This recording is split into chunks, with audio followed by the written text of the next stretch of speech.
तो चलिए आज के इस वीडियो में मैं आपको बताऊंगा रैंक सिपाही से लेकर सूबेदार मेजर तक सबको मिलेगा एरियर, सबका होगा फायदा, कैसे होगा सारी चीज़ें डिटेल में बताऊंगा, स्टेप बाय स्टेप बताऊंगा। इसलिए वीडियो को शुरू से लेकर लास्ट तक जरूर देखिएगा। कहने का मतलब बस इतना सा है कि जो पेंशनर्स की पेंशन की जो गलतियां थी ना, जो विसंगतियां थी, वो अब दूर होगी और इसके ऊपर ऑलरेडी कोर्ट में केस चल रहा है। और साथ ही साथ स्पर्श पेंशन पोर्टल को ऑपरेट कैसे करना है, जीवन प्रमाण पत्र कैसे भरना है, अपने डॉक्यूमेंट्स को हम कैसे डाउनलोड करेंगे, इन सब के बारे में मैंने डिटेल में आपको बताया हुआ है। इसलिए अगर अभी तक आपने ईटीएच इंडिया चैनल को सब्सक्राइब नहीं किया तो सब्सक्राइब जरूर कर लीजिए, बेल आइकन को भी दबा दीजिए सो दैट ऐसे लेटेस्ट इन्फॉर्मेशन आपको हमेशा मिलते रहे। और देखिए, हमेशा हमारी यही कोशिश है कि आपके साथ सही और सटीक जानकारी शेयर करें।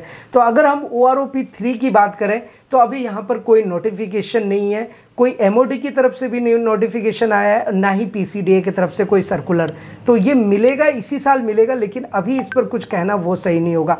फिलहाल अभी हम बात करते हैं कि सिपाही रैंक से लेकर के नायब सूबेदार सूबेदार तक रैंक को फ़ायदा कैसे होगा एरियर में। तो इसके समझने के लिए हम अपना नोट ओपन करते हैं और यहाँ पर मैं आपको सारी चीज़ें सही तरीके से बताने वाला हूँ। देखिए, सर्कुलर नंबर 568 जब आया था तो इसके अंतर्गत आपको एरियर मिला था और सारे रैंक्स को एरियर दिया गया है। और इसका एक कैलकुलेशन भी मैंने अपने पिछले वीडियो में आपको बताया था कि कैलकुलेशन कैसे किया गया था। लेकिन यहाँ पर ध्यान रखने वाली बात यह है कि इस सर्कुलर के साथ जो आपका एरियर कैलकुलेट हुआ वो कैलकुलेट हुआ मिनिमम बेसिक पेंशन पर। हालांकि ये कैलकुलेट होना चाहिए था मैक्सिमम बेसिक के ऊपर, यानी कि आपके बेसिक पेंशन का जो मैक्सिमम वैल्यू है उसके ऊपर ये कैलकुलेशन होनी चाहिए थी। लेकिन एक्चुअल में धरातल पर क्या हुआ, ये मिनिमम पर कैलकुलेशन हुआ। बस यहीं से कहानी का नया मोड़ है, क्योंकि अभी तक जो आपको फ़ायदा है वो मिनिमम पे मिला है और मिनिमम पे जब आप एरियर कैलकुलेट करेंगे और जब मैक्सिमम पे करेंगे तो सीधे डबल का फ़र्क आ जाएगा। जैसे कि अगर आपको मिनिमम के अकॉर्डिंग 1 लाख रुपया मिला तो मैक्सिमम के अगर अकॉर्डिंग होता तो वो करीब करीब 1,80,000 2 लाख रुपए तक बेनिफिट हो जाता। प्रैक्टिकली आपको दिखाऊंगा, वैल्यूज़ के अकॉर्डिंग दिखाऊंगा, इसलिए आप वीडियो के साथ बने रहें। देखिए, यहाँ पर मैंने कुछ रैंक्स को नोट किया है, जैसे कि हमने यहाँ पर सिपाही, नायक, हवलदार, नायब सूबेदार और सूबेदार मेजर, ये रैंक्स हमने यहाँ पर लिए हुए हैं। तो इन रैंक पे देखिए, जब सर्कुलर 568 जब आया था तो आपको पता है कि जब इसके पहले जो 3 अमेंडमेंट्स हुए थे, जो चेंजेस हुए थे पेंशन रिवीजन को लेकर के, अभी तक 3 बार पेंशन रिवीजन हो गया। उसके बाद OROP 1 हुआ है और इसके बारे में मैंने डिटेल में बताया था आपको। तो जब वहाँ पे प्रॉब्लम आई तो उसको सही करने के लिए 568 लाया गया और 568 के तहत सारे रैंक्स को एरियर मिला भी है। जिनको नहीं मिला है वो CP ग्राम में जाकर के कंप्लेन लॉन्च करेंगे और इसके बारे में हमने बताया हुआ है ऑलरेडी। लेकिन 568 के ऊपर भी जो आपको एरियर मिला ना, वो भी कम मिला। और सरकार की ये कमियां पता नहीं कब दूर होंगी, वो हमेशा ये गलतियां कर रहे हैं और इससे तो मतलब आप नज़रअंदाज कर ही नहीं सकते। एनीवे, अब देखिए, मैंने ये जो रैंक्स लिए हैं, अब सिपाही रैंक का उस टाइम पे जो मिनिमम बेसिक पेंशन बना था वो बना था 5,125, लेकिन एक्चुअल में जो मैक्सिमम बेसिक पेंशन है वो कितना होना चाहिए था, 6,100 रुपीज़, यानी कि 6,100 रुपया होना चाहिए था। सेम इसी तरीके से नायक रैंक का मिनिमम बेसिक बना था 5,520, मैक्सिमम होना था 6,671 रुपये। हवलदार का इसी तरीके से था 5,820, मैक्सिमम होना था 7,243 रुपये। नायब सूबेदार का 8,330, मैक्सिमम होना चाहिए था 10,675 रुपया। और सूबेदार का होना चाहिए था 9,440 पहले था, लेकिन एक्चुअल में होना चाहिए था 11,970। और सूबेदार मेजर का 9,680 मिनिमम बेसिक पेंशन था, मैक्सिमम बेसिक पेंशन कितना है, 12,285 रुपया। ये डिफरेंस आप देखिए, मिनिमम कहाँ 5,000, मैक्सिमम 6,000, मिनिमम 5,500, मैक्सिमम 6,600, 5,800, 7,200, 9,680, 12,250, इतना का डिफरेंस आ रहा है। अब यहाँ पर अगर सरकार मिनिमम बेसिक पेंशन को कैलकुलेट कर रही तो प्रॉब्लम है। दैट इज़ द रीज़न कि आज भी इसके ऊपर कोर्ट में केस चल रहा है। अब जब इसकी सुनवाई आएगी, देखते हैं क्या अपडेट आता है, लेकिन इसका बेनिफिट आपको मिलेगा। अभी ये अंदर से न्यूज़ आ रही है कि देखिए, ये जो 568 का जो सर्कुलर बना था ना, ये सभी के लिए बना था। एक तो सारे रैंक्स के ऊपर है, दूसरा जैसे कि आर्मी की बात कर लो, एयरफोर्स या नेवी, उन सभी के X एंड Y दोनों ग्रुप के लिए है। लेकिन नुकसान सबको हुआ, चाहे वो आर्मी वाले हो, एयरफोर्स वाले हो या नेवी वाले हो, XY ग्रुप, सबको नुकसान हुआ। क्यों नुकसान हुआ? क्योंकि ये मिनिमम बेसिक पेंशन पे बना। तो ये बात तो क्लियर हो गई।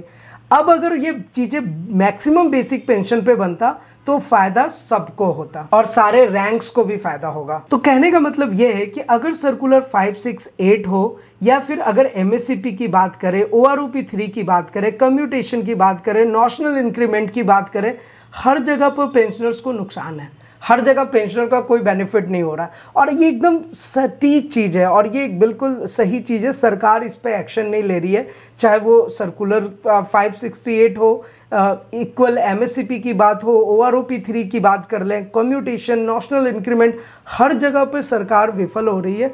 और देखिए क्या है ना कि ये जो पेंशनर्स का हक है, ये पेंशनर्स की चीज़ें हैं और इसके लिए ना जाने कितने प्रोटेस्ट, कितने धरना प्रदर्शन हुए, लेकिन अब ऐसा सरकार को एक्शन लेना पड़ेगा ओआरओपी 3 में, क्योंकि जो विसंगतियां, जो कमी ओआरओपी 1 में थी, ओआरओपी 2 में थी, वो ओआरओपी 3 में नहीं होगा। जो सीजीडीए के एक्सपेक्टेड टेबल आए, इंडियन आर्मी, एयरफोर्स, नेवी में देखिए ध्यान दीजिएगा, ये सभी के लिए होता है। तो ये जो टेबल्स आए हैं इनके अकॉर्डिंग ऐसा माना जा रहा है कि अब जो है वो कमियां दूर हो जाएंगी, वो विसंगतियां दूर हो जाएंगी। लेकिन अभी भी कुछ नहीं बोल सकते क्योंकि सरकारी आंकड़ा कुछ भी नहीं आया, कोई टेबल नहीं आया, कोई नोटिफिकेशन नहीं आया। जब आएगा तभी हम इस पर डिस्कस करेंगे। तो पेंशनर्स को अगर देखा जाए ना तो वो हर जगह पर उनको नुकसान हो रहा है। अब देखिए ये नुकसान को समझने के लिए आप एक छोटी सी एग्जांपल से आपको बताता हूँ, एक रैंक को लेकर के। जब ये रैंक का आप एग्जांपल देखेंगे ना, आपको चीज़ें खुद ब खुद क्लियर हो जाएंगी। जैसे कि मैंने एक एग्जाम्पल लिया है नैक रैंक का। अब यहाँ पर देखिए नैक रैंक का जो 15 साल का अगर उनका क्वालिफाइंग सर्विस है और उनका जो मिनिमम बेसिक पेंशन, यानी कि नायक का जो मिनिमम बेसिक पेंशन था वो था 5,520 रुपया, और यहाँ पर जो मैक्सिमम बेसिक पेंशन होना चाहिए था वो होना चाहिए था 6,671 रुपया। एक छोटे से एग्जाम्पल से ही समझ लीजिए कि कितना बड़ा नुकसान हो रहा है। अब 15 साल का अगर एक रैंक है, उनका क्वालिफाइंग सर्विस है, 15 साल का रैंक नायक है, उनको जो एरियर मिला था वो मिला था 5,520 रुपये के अकॉर्डिंग 1,32,861 रुपये। इसको ध्यान दीजिएगा, 1,32,861 रुपया उनको बेनिफिट मिला। लेकिन अगर ये अगर 6,671 रुपये यानी कि 6,671 रुपये के अकॉर्डिंग कैलकुलेट होता, जिसको हम मैक्सिमम बेसिक पेंशन कहते हैं, तो वो होता 2,95,947 रुपया। इतना बड़ा डिफरेंस आ रहा है। अब आप सोचिए, आपको मिला है 1,32,861, एक्चुअल में मिलना कितना चाहिए था? 2,95,947, करीब करीब दुगना, उससे ज़्यादा ही। तो इसके लिए देखिए अभी कोर्ट में केस चल रहा है। उम्मीद है कि अगर वहाँ पर हम जीतते हैं, वैसे भी आपको पता ही है कि पेंशनर्स जो हैं वो अपने हक के लिए हमेशा कोर्ट की गुहार लगा रहे हैं। अब देखिए वहाँ से अगर हमारे फेवर में रिजल्ट आता है तो पेंशनर्स को इतना बड़ा बेनिफिट होने वाला है। तो यही कमियां हैं कि लाखों में एरियर तो मिल रहा है, लेकिन उन लाखों में वो एरियर डबल होना चाहिए था। तो एक्चुअल में धरातल पर आपको सिंगल, उसका मतलब कि सीधे की सीधे दुगना को कम करके उसका आधा पैसा आपको मिलता है, क्योंकि ये मिनिमम वाला कैलकुलेट कर लेते हैं। किसी भी जानकार आदमी से आप जब डिस्कशन करेंगे तो वो हमेशा आपको यही कहेंगे कि जब भी एवरेज वैल्यू की कैलकुलेशन होनी चाहिए थी तो वो मैक्सिमम वैल्यू पे होनी चाहिए थी, ना कि मिनिमम वैल्यू पे। लेकिन ये लोग पता नहीं क्यों मिनिमम वैल्यू पे काम करते हैं। तो ये डिफरेंस था फिलहाल। तो वैसे अगर इस तरीके से देखा जाए तो पेंशनर्स का हर जगह पे नुकसान हो रहा है, लेकिन उम्मीद है कि अगर ये कैलकुलेशन पे अगर कोर्ट के फेवर में रिजल्ट आता है तो पेंशनर को बेनिफिट होगा। तो अब उम्मीद है कि जो विसंगतियां, जो कमियां हैं पहले, वो दूर होंगी और सिपाही रैंक से लेकर सूबेदार मेजर तक जो मैंने आपको कैलकुलेशन बताया मिनिमम बेसिक पेंशन और मैक्सिमम का, ये कॉन्सेप्ट आपको अच्छे से समझ आ गया होगा। और आपके मन में कोई सवाल हो, किसी भी टाइप का क्वेश्चन हो, क्वेरीज हो, हमारे साथ नीचे कमेंट करके जरूर पूछिए। साथ ही साथ अगर आप कोई एडवाइस या सुझाव देना चाहते हैं वो भी आप हमारे साथ जरूर शेयर कीजिए। तो फिलहाल आज की इस वीडियो में इतना ही, फिर मिलते हैं किसी नेक्स्ट इंटरेस्टिंग वीडियो में। तब तक के लिए सलाम दुआ और प्रणाम, सत श्री अकाल। Keep watching, keep smiling. अपना और अपने साथ सबका ख्याल रखें। जय हिंद, वंदे मातरम।